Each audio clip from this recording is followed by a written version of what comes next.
Hello and welcome to the 36th episode of Inside Music. I'm your host, James Shotwell, and we have a very special episode for you this week. I don't know how many of you listen to Mark Maron's WTF podcast, and I'm sure there are other shows that do this, but I'm a big fan of Mark Maron. And anytime that Mark has somebody come along who needs to do an interview, wants to do some kind of promotion for something special that he's interested in, he'll find a way to kind of put their interview in with another short interview in order to create one episode that doesn't run too long, but offers the opportunity to hear from two unique voices with a lot to say.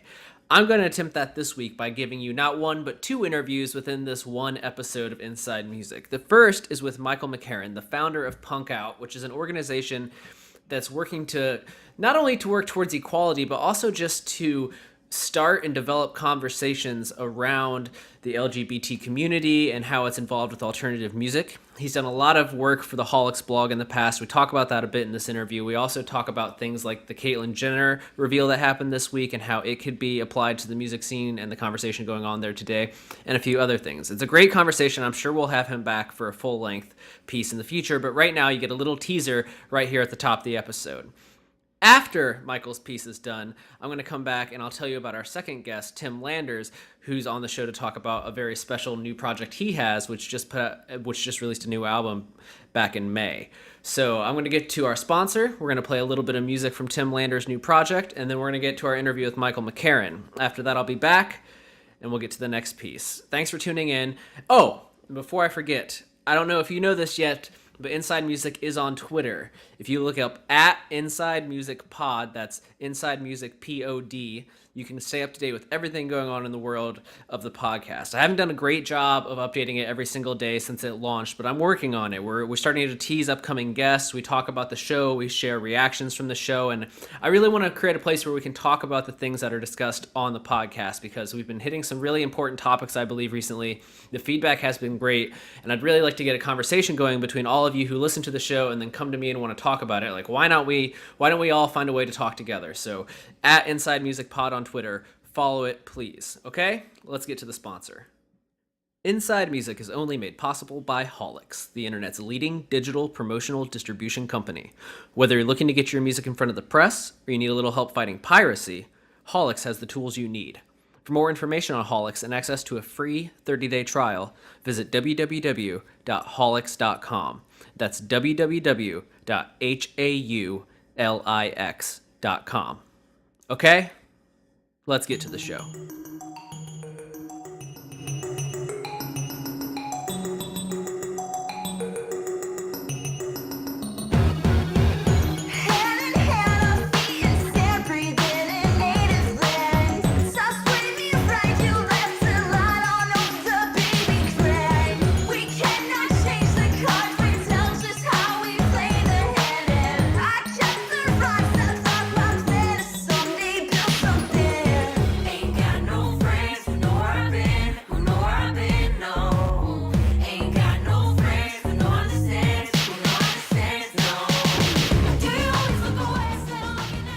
Never really done an episode before where I have two separate interviews, but I was doing this interview with Tim Landers like a week ago, and we were having a really great conversation, but due to both of our time constraints, we kind of had to cut it short, so it ended up being like 25 minutes long, and I was like, well, maybe I can find a way to like make a full episode out of this if we do another interview. And you were the first person that popped in my head, because I know that we've been wanting to get Punk Out like involved in the podcast, and I figured that we'll do a full-blown episode at some point in the future.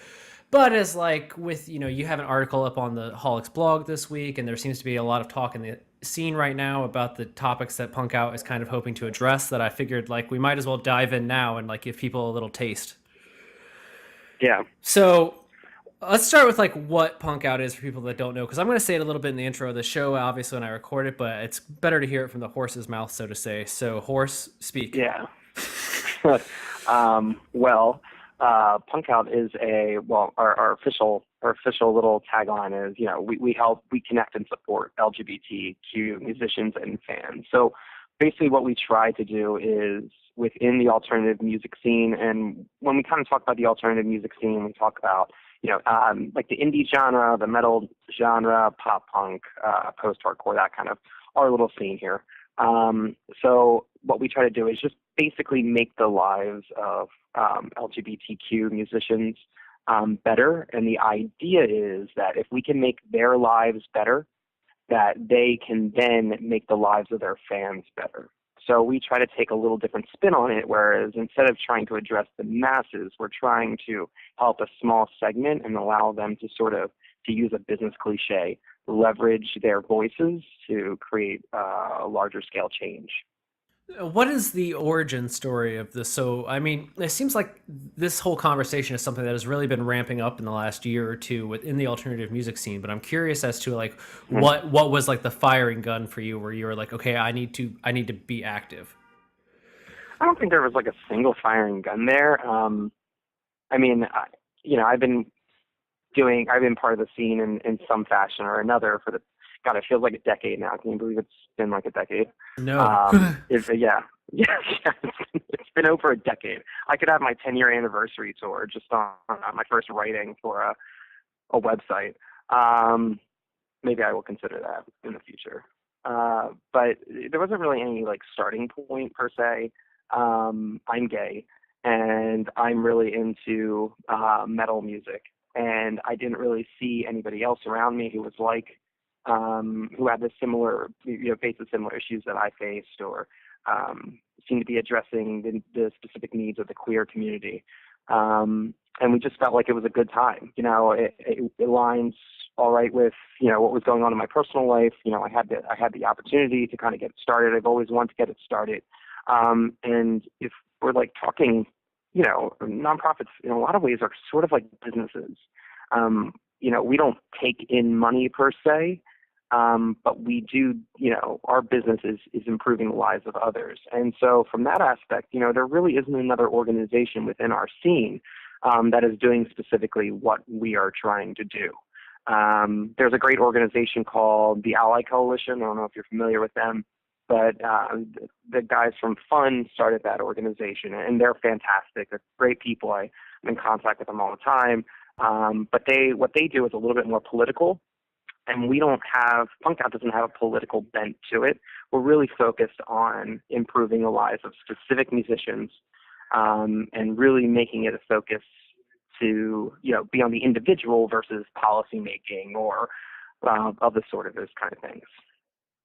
So no, there wasn't a specific set point, except it was convenient for me to get it started. No, that's good. That's good. No, you're doing fine. You're doing fine. Well, you did a blog for us back in December that kind of like introduced the world to Punk Out, and you've been hitting it pretty hard so far this year. Like something I find very interesting about your efforts is you make a very conscious effort to look at what's going on in the world today and kind of bend it to try to like, get a few new people interested in what you're doing, or at least kind of bring awareness to Punk Out by kind of leveraging the hot topics in the media. Now, have you found that to be like a successful tactic for you? I mean, how has like building the brand been going? Well, I mean, it's been a learning experience because, I kind of, got my intro into the music scene by working and writing for different websites. I mean, from Under the Gun to Property is Act to several others.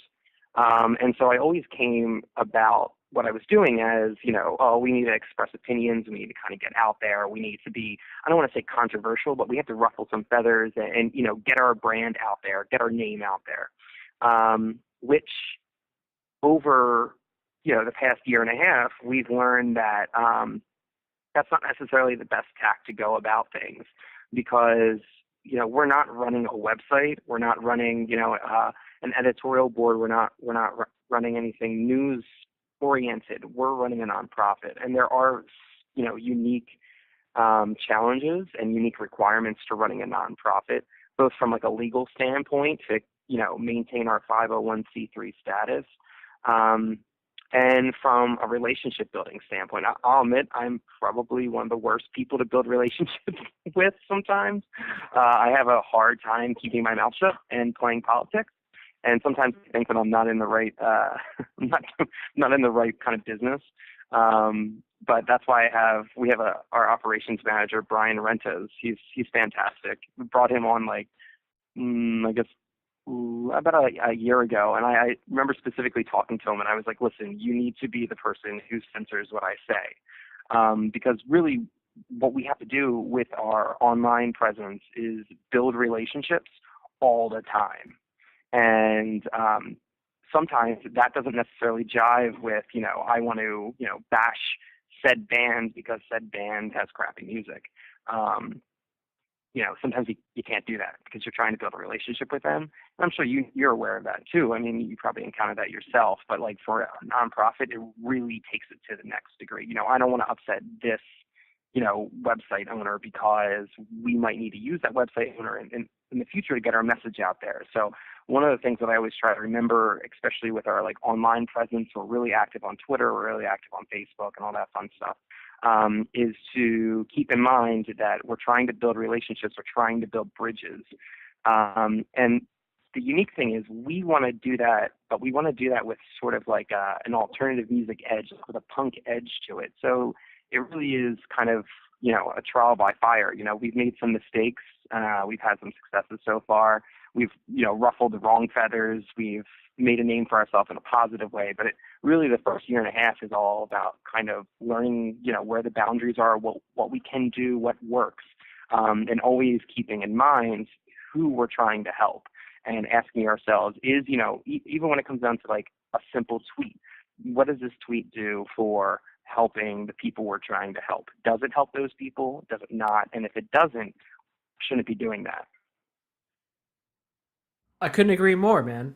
I love that you seem very prepared to talk about this, because sometimes I get people to talk about the projects that they're working on and they kind of stumble their way through it, but you seem to have put a lot of thought into how to present your message, and I very much appreciate that.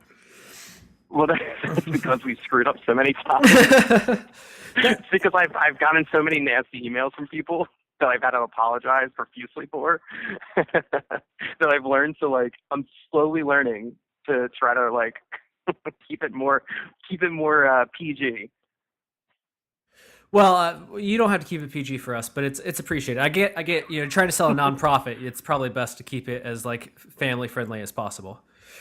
Yeah, but then the thing is, we're trying to also embody the community that we represent, and being punk isn't about being PG. And see, this is the constant struggle that we have is, how do we embody the people that we represent, the people that we're trying to help?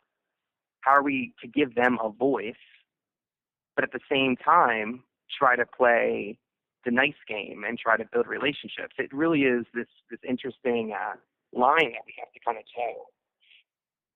So let me ask you this, because when people see this, there's two things that I really want to kind of direct their attention to. Well, one thing they've already paid attention to, and one thing that we want to direct their attention to. The thing I want to direct their attention to is the article you have for Holics. So let's talk about that for a second first, because you came to me. I was just in Minnesota over the weekend, and you came to me and said that you had this idea for a column, and I thought I knew it was going to be perfect for our site, because I don't just want to help you succeed because you and I know each other, and I think that obviously friends help friends, but I honestly give a crap about what you're trying to do, and when you gave me the idea, it was great. So why don't you tell people a little bit about your article? It's at holicsdaily.com for people listening. What is the message, the main idea of your article, basically?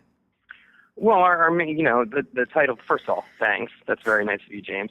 The second thing is, the title of that article was that our music scene should care about LGBTQ youth homelessness, and it's something that I really believe in.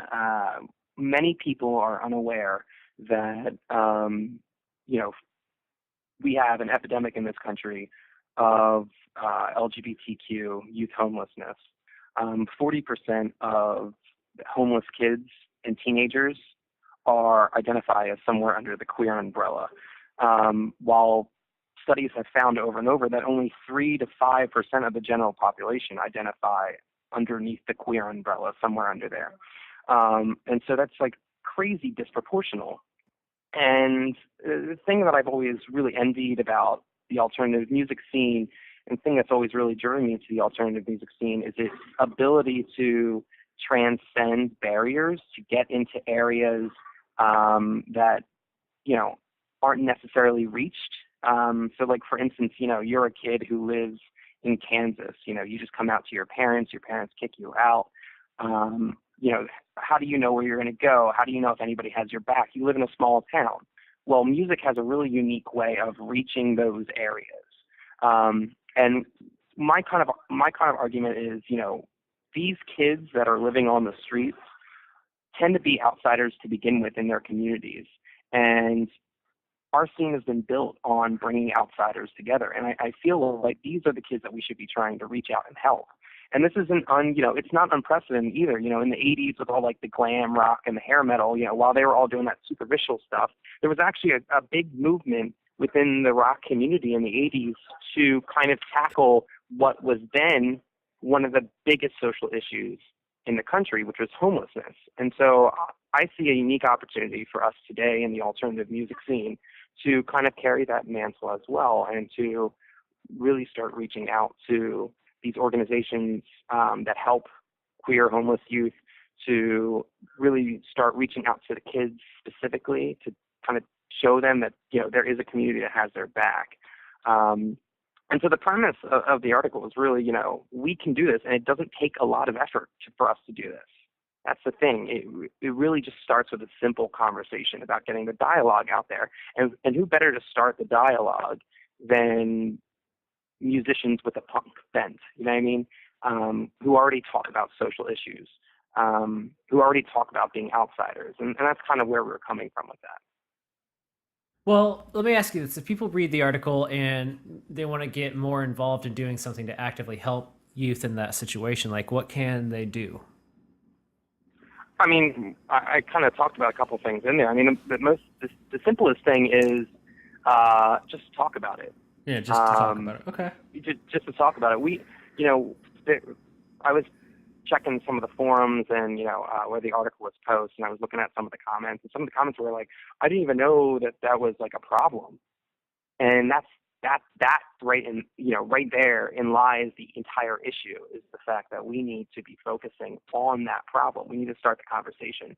From there, it's all about, supporting organizations like the Ally Coalition, who do a lot of great work for the queer homeless youth community, supporting your local LGBTQ youth homeless shelters. In Philly, where Punk Out is stationed, we're the fourth largest city in the country. Over 1.5 million people. We have just one LGBTQ youth homeless shelter. And, I visited there because Punk Out's done some work for them before, some fundraising work before. And I actually visited there like 2 weeks ago. And I'm walking up the street it's right in the center city of Philadelphia. And I'm walking up the street to the place, and all these kids come after school. They go straight there because they obviously don't have a home, and they're all hanging outside waiting for dinner to be served. And these kids look like kids who would be hanging outside of a show at like the Electric Factory, a couple hours before a show starts. And I'm just thinking, like, why in the world are we not? Why is the community that these kids are so ingrained with, why isn't that helping more with this issue? So it's about, supporting local organizations, about talking about it. It's, if you're in New York, there's a great organization called the Allie Forney Center. They do amazing work. And then there's tons of great resources throughout the country, whether it's the Tyler Clemente organization or, Punk Out, obviously. I think that we do a lot of great work too. But yeah, it's just about supporting financially these organizations and supporting the bands that support these organizations, and starting the conversation and talking about it, and kind of bringing it to light, and not doing it in like a preachy way, but just doing it in like a, hey, this is a thing that's going on. Consciousness raising, right? Consciousness raising. Activism 101. No, it's very impressive what you're doing, my friend, and I wish you the best of luck in it. I think a lot of people hear about what you're doing and they feel like sometimes it's easy to feel like it's such a big epidemic, it's such a big problem that the idea of even trying to solve it feels like it's so massive. But the way you hear you speak about it, you do a good job of breaking it down into like, we don't have to like fix it overnight. If we just take a little bit at a time, we can really make a difference. Yeah, I mean, one of the weird things, we see like on TV and in media, all these signs that things are getting better for the queer community, and that's totally true. Things are getting better for the queer community, but it's kind of like when you back an animal into a corner, that animal will come out, fighting like no end. this is kind of what's been happening to people who are anti-queer. They've been kind of backed into a corner, and they're really lashing out. And the people who are most vulnerable to that tend to be the kids. And so these kids think, oh, I saw Modern Family last night. Look at the two gay dads. Oh, it must be cool if I come out. They come out at a younger age. The issue is these kids don't have a support network ready to go. They can't, support themselves on their own.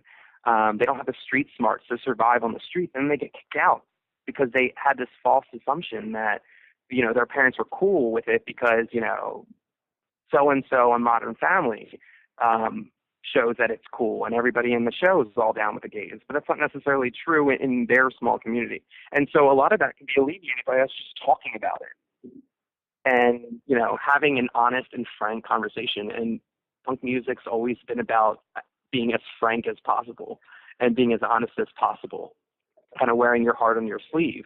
And so it just seems like a perfect vessel for handling what I see as the next great issue in the LGBTQ community.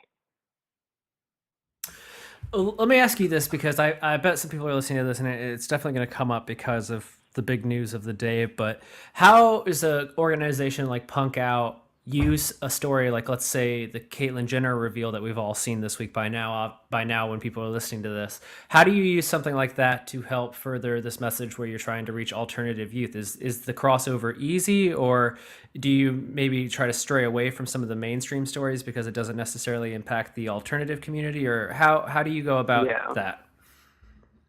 Yeah, I mean,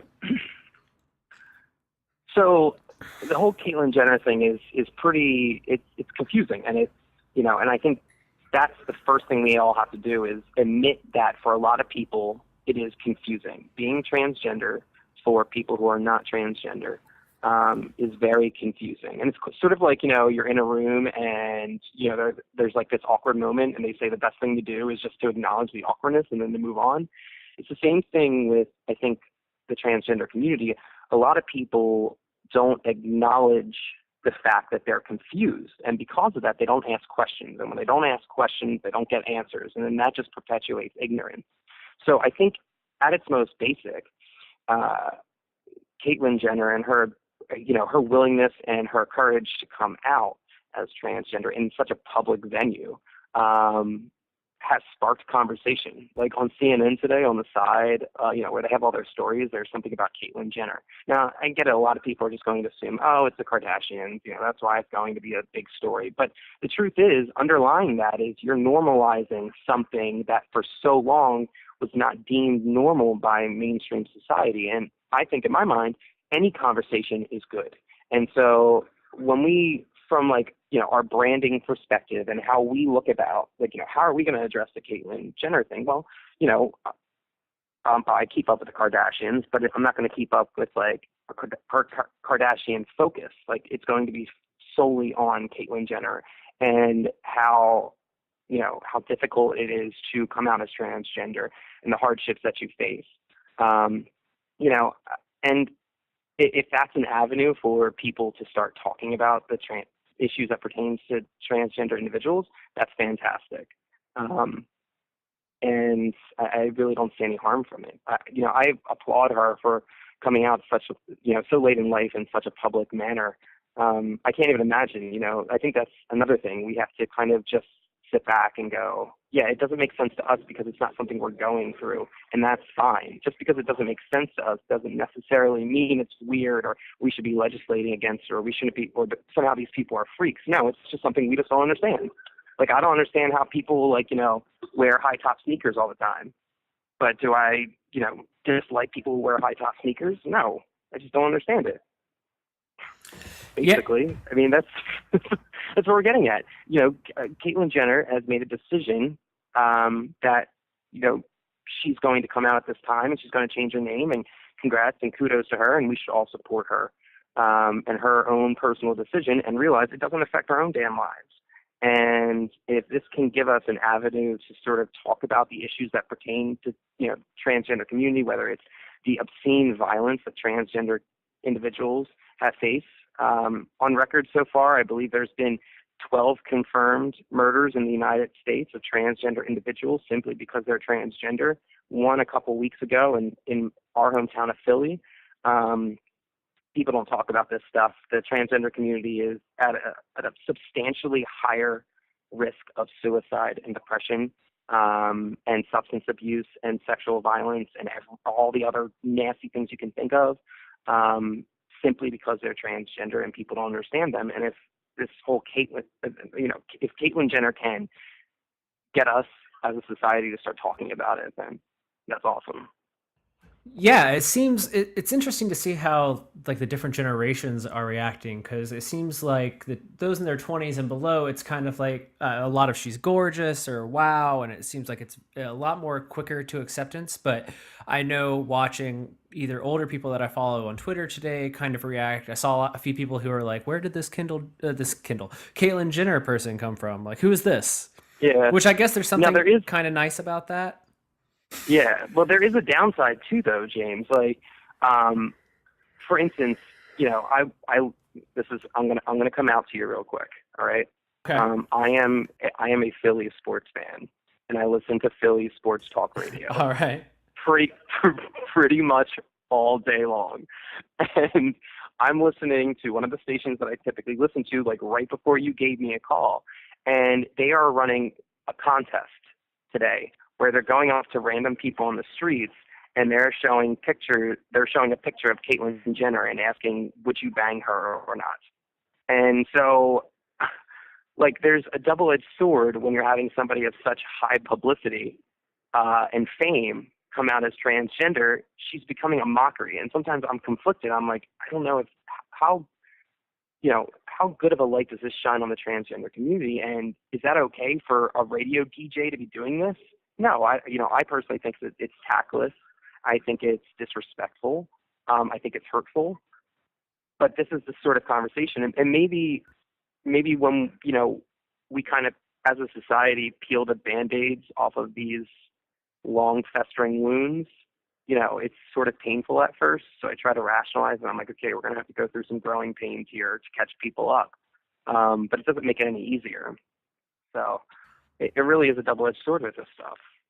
I get, it's good that you brought that up, because I just had that thought, because it's strange how quickly it was. Like, for the first couple hours this morning, it felt like it was either a lot of wow, some people saying she's beautiful, but once that initial like, hey, this is out past, like, I have seen a rise in people being like, yeah, but would you sleep with her? I'm like, yeah, but that's not the conversation we should be having, I don't think, necessarily. Right. That leads into a whole other conversation about misogyny and why people think it's okay to the first thing that they see. Oh, all of a sudden, Caitlyn Jenner comes out as transgender and as a female, and suddenly people go from arguing about, is Bruce Jenner a good father to, would you sleep with Caitlyn Jenner? And it's like, what? Is that how quickly our society changes our bigotry? Suddenly come out as a transgender woman, and we're going to automatically hit her with the misogyny. It's ridiculous, and it's a microcosm of what I think is an issue within our society as a whole. But I can go on rants for days about that kind of stuff. Well, and I hope you will, because we definitely have to have you back to do like a full hour-long episode, like I said earlier. But real quick before I let you go, I know you mentioned that we really need to start talking about these issues more. But if people want to get more involved in what you're doing, what can they do? Well, the first thing they can do is go to our website, punkout.org, and check out the resources that we have. Get involved with kind of spreading our message. Talking about the issues that we're talking about on these forums, and encouraging others to have open-ended discussions, and to be frank and respectful of other people's decisions. Of course, we're a nonprofit, so we're relying on donations. Of course, so if you have expendable income and you want to help us out, we would absolutely love that. And come out to all the shows we're throwing. We have several shows this summer that we're sponsoring to raise money either for us or another organization that we support. We have some really awesome plans that I really can't get into, right at this time, but that are going to revolve around panels, discussions, and with different artists, and to encourage your favorite musicians to kind of speak out on on issues that pertain to the LGBTQ community, and to listen to this podcast over and over and over.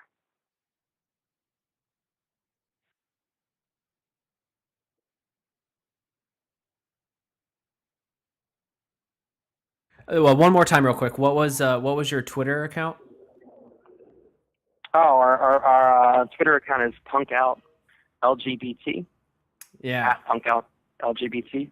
great account. Everyone should follow it. They post a lot of links to really every big story that's going on within the alternative scene. Yeah. And you spin it so that it's not just music news. You find a way to you make it more of a conversation. Yeah. We try to do that, and of course we provide a lot of resources on our website. But one of the things we pride ourselves on is, if you're looking for a specific resource and you can't find it, where it doesn't fit your needs, let us know, and we will do the work for you, and we will try to find the resource that best fits you and what you need specifically. It doesn't have to be this big thing, but we'll do the legwork because we focus on the individual, and we want to help out every single individual we can.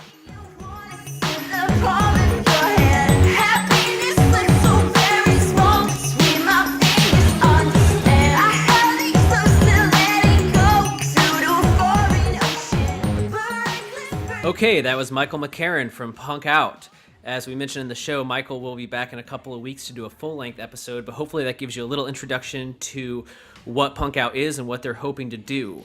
Now, this next conversation is a fun one. Tim Landers is probably known by most people as a former member of the group Transit, or one half of the group Misser, but he has another project, Off and On, who just released their first full-length album in May. Now, the music that you've heard this entire episode has been Off and On, but clearly Tim isn't only doing vocals on this record. There's actually a female vocalist involved, which I hope by now you've been able to put together. But there's something about this band that is just unlike anything else that's in alternative music today. They are creating a sound wholly unique, and I just knew I had to talk to Tim about how that sound came about and what he hopes to do with it moving forward. So, without further ado, because I know we're already half hour deep into this episode, here is my conversation with Tim Landers. Thanks for listening.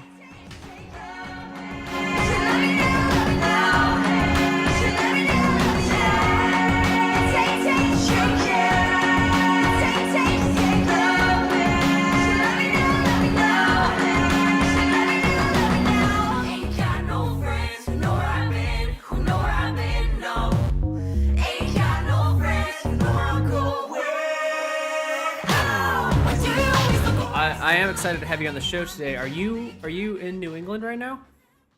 I am. Awesome. I guess we could have probably met up because I live in Brighton. Oh, do you really? Yeah. Yeah, I live right outside in the suburbs. Oh, that's awesome. Did you grew up around here? Yeah, I grew up in Stoneham, Massachusetts, 10 miles north of the city. Awesome. I always like to meet people who grew up here and in the scene here, because I'm somebody that was like a transplant from Michigan to New England, and I remember growing up and being like so jealous of people who got to grow up in the New England music scene. So whenever I meet someone, I'm always like, tell me all of your stories. What was it like to be here when Have Heart was around? It was okay. I mean, I was young, so it was like kind of scary sometimes. You know? Yeah. It's like some shows like we definitely couldn't go to because we would get beat up, but it was definitely awesome. I really do miss the hardcore scene around here because it used to be such like a prominent thing, and I can't even like think of a band around here that's like hardcore anymore. Yeah, I had that thought the other day. Like, I moved out here for work eventually, but I remember being young and like always wanting to come to Boston because the hardcore scene was like, to me, what defined the American hardcore for so long. And these days, yeah, it just after I moved out here like 4 or 5 years ago now, and I think since then I've never seen that scene. I'm always like, I guess it's just part of history now. Right? Totally. Yeah, I mean, even when they do, like, I know we have the Boston Music Awards, but in like 4 years of attending, we've never nominated a hardcore band, so I just assume that they don't exist anymore. No truth. No truth. I don't even really know, because it's like sometimes you can make that argument and say that like they don't exist anymore, they're too hard to find now, and then like someone will bring someone up and you'll be like, I guess you're kind of right, but it's just like it's totally not as prominent as it was, and that's like the sad part. Yeah, it's weird.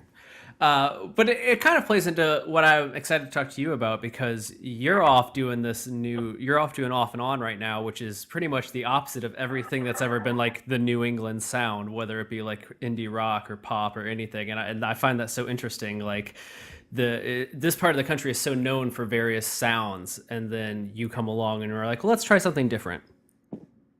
Yeah, it's kind of like what I always deep down inside wanted to do is to make something different. Because like, from my from my perspective, my favorite bands have always been bands that have like totally changed everything. Like Rage Against the Machine, like a band that will take a genre and like turn it into something totally new, but also like make it like a huge statement doing it, and just like, because Rage Against the Machine, in my perspective, is like a part of history as much as they were a band.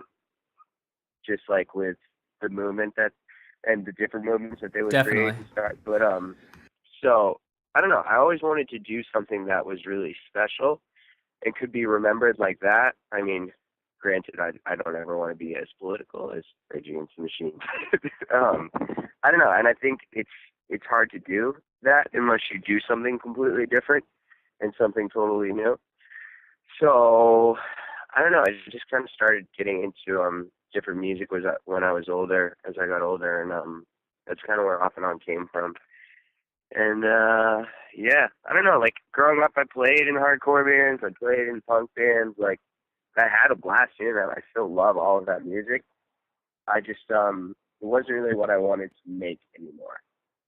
Yeah, so let's go back to the inception point for this whole like project of yours. So Off and On begins at the end of 2013, right? So like where like what kicks things off? Is it you? Does someone come to you and say they want to be in a project? Like what's the very beginning?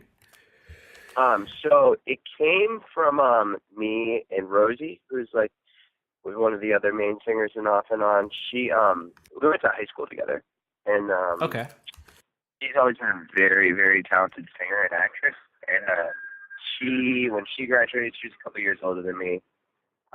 She went to school to do musical theater, and she moved down to New York for a little bit and was a pretty successful actress in like the musical theater world. She did some off-Broadway plays, did some really crazy stuff, traveled around with that. Well, I was playing in my old band doing that. And then we both kind of got to a point where we started talking again, and I was like writing some weird like pop songs and asked her to sing on them because I needed like a female vocalist, and it went really well, and we hit it off pretty well. Just like after never really actually working together and just talking about it throughout our friendship. So that was kind of in the back of our minds, and then we just hung out a few more times. We were just talking about how neither of us were really happy with what we were doing, so we decided to start Off and On, and then Kelly just went from there.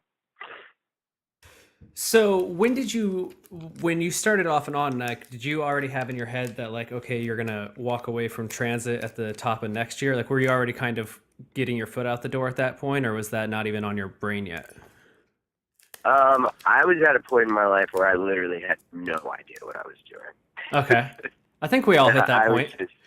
yeah, exactly. I was just not, I wasn't happy, and I wasn't really sure what I wanted. So I was kind of just pursuing opportunities as they presented themselves to see where it would take me and see if I could make myself happy.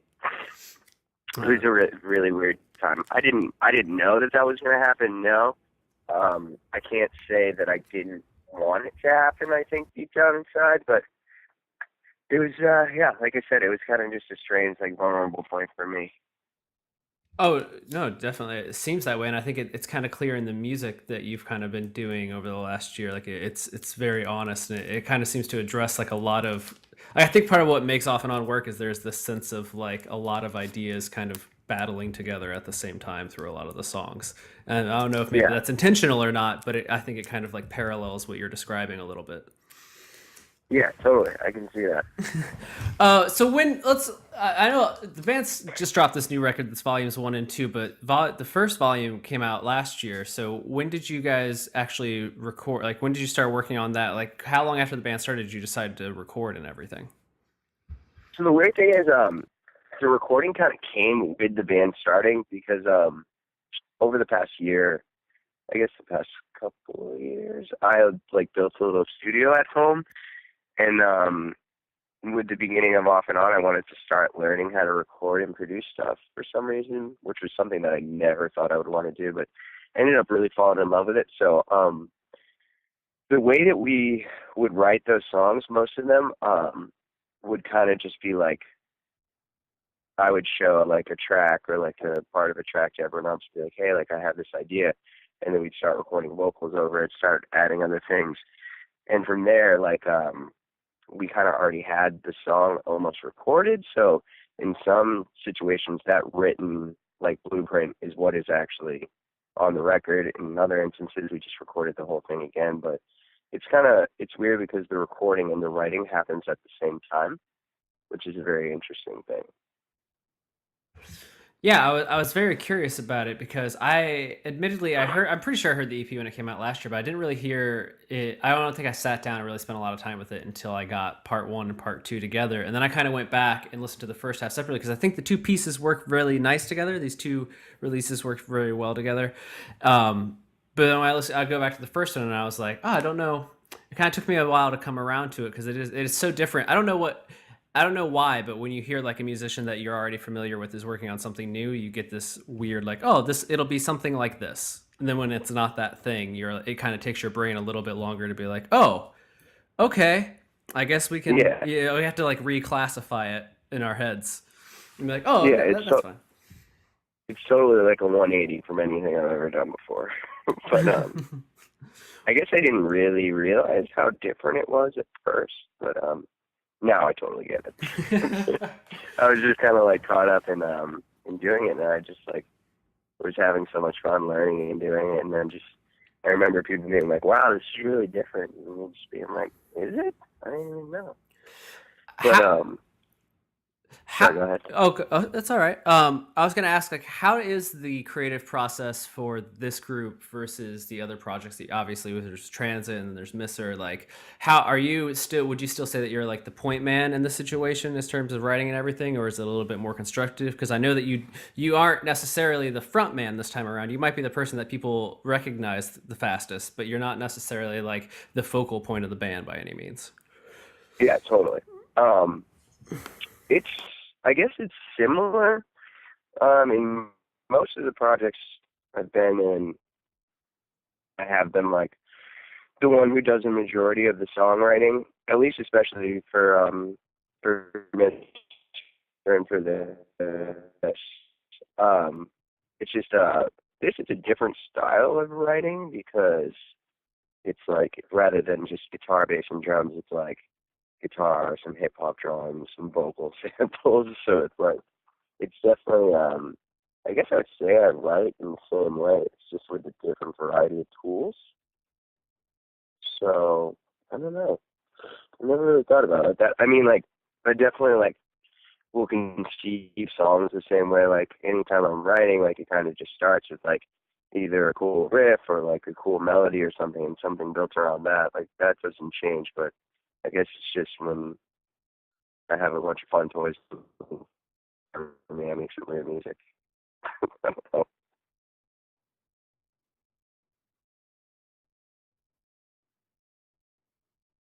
Hello? Hey, can you hear me? Yeah. There we go. So let's fast forward a bit because you guys did the first EP on your own, and then this most recent one, it comes out through In the Clouds. So when did In the Clouds get involved in the Off and On business? About probably 3-4 months ago. Oh, so it's still pretty recent then.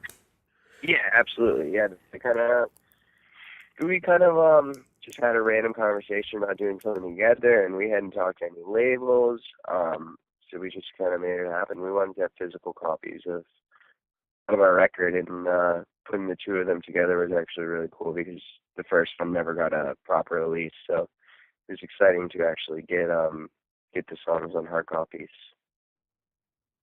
No, I definitely agree, and they're such an interesting label. I'm always curious how people get to work with them. They're a label because I have a small label here in Boston, and In the Clouds is one of those record labels that they always seem to get the work with artists that I like as well. So I'm always like, oh, how did they beat me to the punch, or like those smart bastards, they did something cooler than like what I was hoping to do. And I'm like, I respect them, but at the same time, because like they work with the Gay Blades, and I think what they do with their records is a lot cooler than what most record labels would do. And I'm always just like, well, I can't hate you because you do it so well.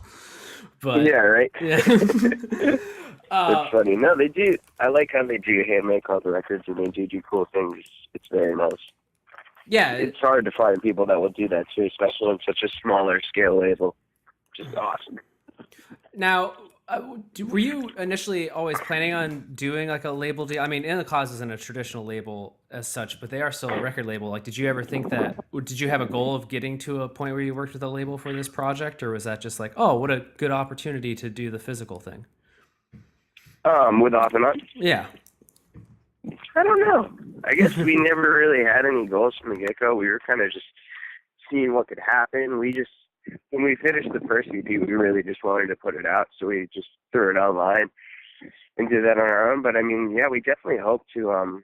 We want to do as much as we can with the project. So, I mean, we're definitely going to look for opportunities to look with labels. We're going to try and tour as much as we can. We just want to do whatever we can with it because, I don't know, we're at a point now where we made something that we're pretty proud of. So we want to keep going. Well, I can't be proud of it because I'm not involved in the band, but I'm a fan of it. So I'm a fan, and I want to see it keep going. Thank you, man. My favorite. I really have a thing for the song "No Friends," and I know you don't really have as prominent of a part on it as, but that's the track that I keep coming back to. That's my favorite one. Yeah. What is it to you that stands out about that song? Because I don't know anything about the backstory or anything like that, but it sticks with me. Like after I listen to it, I kind of want to start over because like it's catchy enough that like you kind of feel the melody in your head, but you can't. I don't necessarily like learn the words the first time through. So you have to keep going back, and you're like, okay, I'm going to learn a little bit more so I can get this thing out of my head.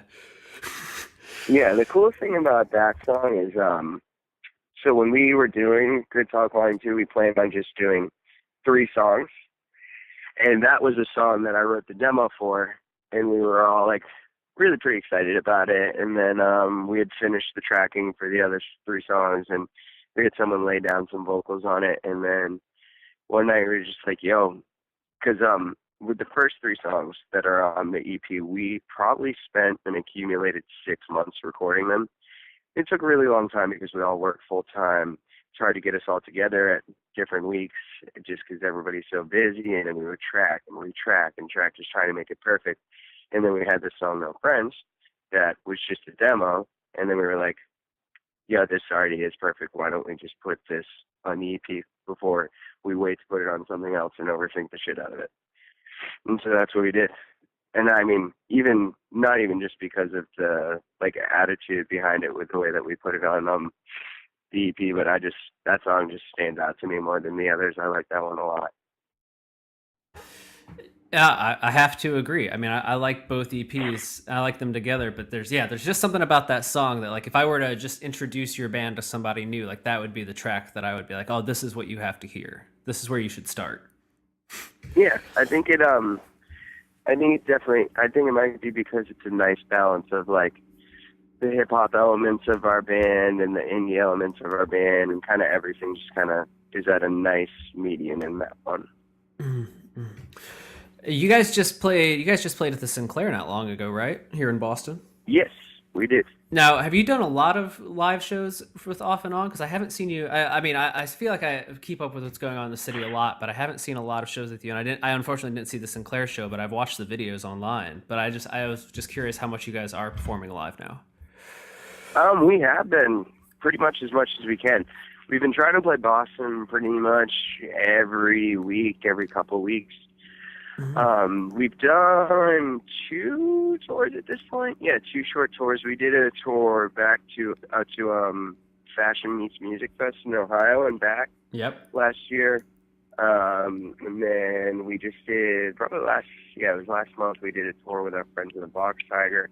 Just like pretty much Upper East Coast and like kind of promotion to the EP and stuff. And then we pretty much take any Boston show we can get. The Sinclair was a really cool one because this is our friends in Defeater, which is a band that we literally couldn't mesh less with. But they asked us to play the show, and it was just really, really cool because we're all about playing weird shows and being the oddball out. So it's a good time for us.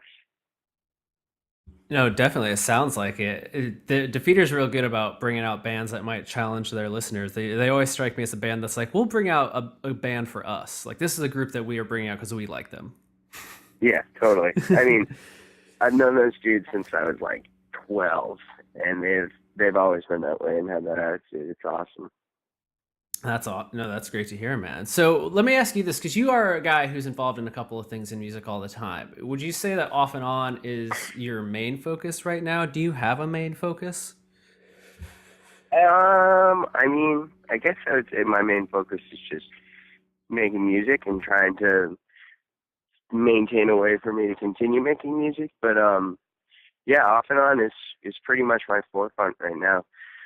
I recorded a record on my own too, not too long ago. So it's pretty much been working primarily on Off and On and doing that on the side too.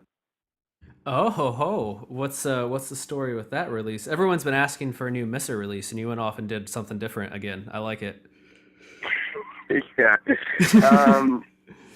I don't have like many details about it yet, but it's it's not like a solo record or anything.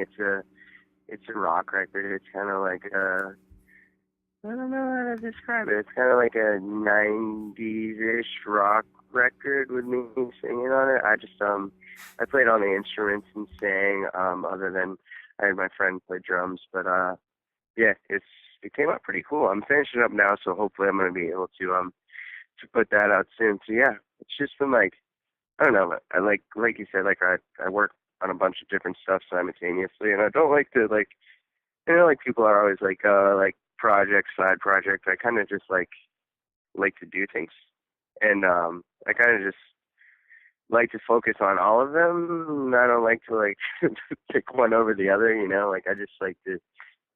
I feel like as a person, you have a lot of free time sometimes. So might as well just use it to your advantage and do as many things as you can. No, I like that outlook, man. I think it's a good one. I was getting ready to when I called you earlier and then we didn't connect. I was like, let me just see what all of his different social networks are up to, and I went to the Misser Facebook page, and I think like the top like comment from somebody was just like, "Get your shit together, make new music." And I was like, he has not stopped making music. Yeah, I wish we could do some Mr. stuff. It's just it's always been really hard just because half the band is in California. Right. I'm here. But we started writing some stuff a little while ago. Hopefully we'll get on that soon. Well, I think what I find so impressive about you and your career up to this point is that you seem to have found a way to get to a place where you feel confident in doing whatever you want, while at the same time coming across as like you don't really care if people get it. You're like, this is what interests me right now, and I admire that to a great extent. I don't know if you can really talk about how you reached that point, but it's something that I've just kind of really noticed over the last year or two, where I'm like, he just kind of goes in his own direction. That's awesome. Thank you. I actually never really thought about it like that because, I would love for people to like the music that I make. I don't know if they will or not, but yeah, I don't really have it in me to try and do something that I don't want to do or that I don't believe in. So I tried that for a little while, and it just kind of took a lot out of me. I don't know. I don't think that's what music is about. So I try to maintain that. Now, do you think you've always felt that way, or is that something you've kind of had to learn or like rationalize for yourself as you've kind of been so active in music over the last few years? Because you've kind of you've seen the best and the lowest sides of being like in the spotlight for being a musician. So I'm just curious, like, did you always have that mindset, or do you think you've kind of developed it over time? I think I definitely always had it like imprinted in the back of me, but I think maybe during my life I might have had some moments of weakness where I could be more concerned about if people were going to like the music or not, and let that influence the songwriting. And that was like a very brief period, and I didn't really like it at all. It wasn't as fun. But Yeah, and I think going through that definitely made me more confident in the fact that I just want to do what I believe in. And you believe in having a good time with music. I don't think there's anything wrong with that. Yeah, I do. There are so many people that have, there's that saying about how you have to be like miserable in some way to like be creative. And I always think that it's more like you have to just be like content or at least confident in who you are. You don't necessarily have to be miserable. You just have to like be who you are. There's a difference. Yeah, there's a huge level of comfort that needs to go into it. Like if you can't express yourself at all, you can't make music. You know. Yeah. And granted, there are some miserable people who have made some incredible music, but I think there's a lot more to it than that. Yeah, I think I don't know, I feel like you can create something far more meaningful than just like tapping into like complex emotions that make people like think of something painful. Like there's a lot more to talk about and there's a lot more to say, and you seem to be making a very conscious effort to do all of that instead, to like do the other stuff. Awesome. Well, thank you, man. Yeah, well, You're making the start to my day feel a lot better. Well, I'm glad, man. I've been listening to. Have you noticed that the city is essentially like constant construction right now because of all the snow melting and destroying the streets? Yeah, it's insane. Yeah. I've been like waking up to jackhammers for like a week and a half. Jackhammers every day. Yeah. They've been cutting down trees around my neighborhood, so I just wake up to chainsaws every day. Not that great.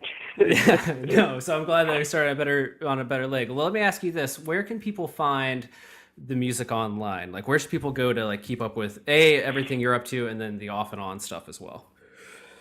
So the off and on stuff, as of a couple days ago, is now available everywhere you can get it.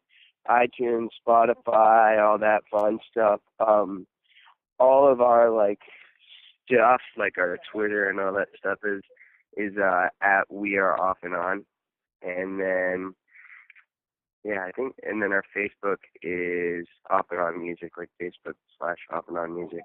But I think I might be wrong. I hope I'm not. But and then for any of my stuff, I'm just hopefully I'll be posting about more of it soon. But I like try to keep my like Twitter and Instagram pretty updated with music stuff, which is just at my name, Terrence Timothy. I've never said that out loud. That's really weird.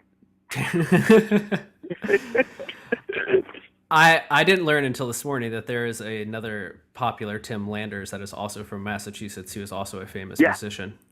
Yeah, TimLanders.com. He's a bass player. Yeah, I was just like, I don't remember him looking so old. It's really funny because he kind of looks like he could be my dad or something. For a second, I was like, what if he is? And I just didn't know. Yeah, it's really funny. Yeah, I think he's like a teacher at Berkeley or something. It's really weird. I remember finding out when I was a kid and just being like, no way. You should definitely collaborate with him for something. Just Tim Landers featuring Tim Landers. Come on. It's probably the best idea anyone's ever had. It would throw people for such a loop. It would be so much fun. Like, oh, yeah, Tim's officially cracked. He's just featuring himself. Love it. All right, man. Well, I hope you have a good day. This has been a fun conversation. I think a lot of people are still discovering Off and On, and I hope that continues to be the case as you guys move forward. I want to see you live, so hopefully next time you're in the greater Boston area, I'll be aware of it. Yeah, man. Just shoot me a text. We're actually playing at TT's.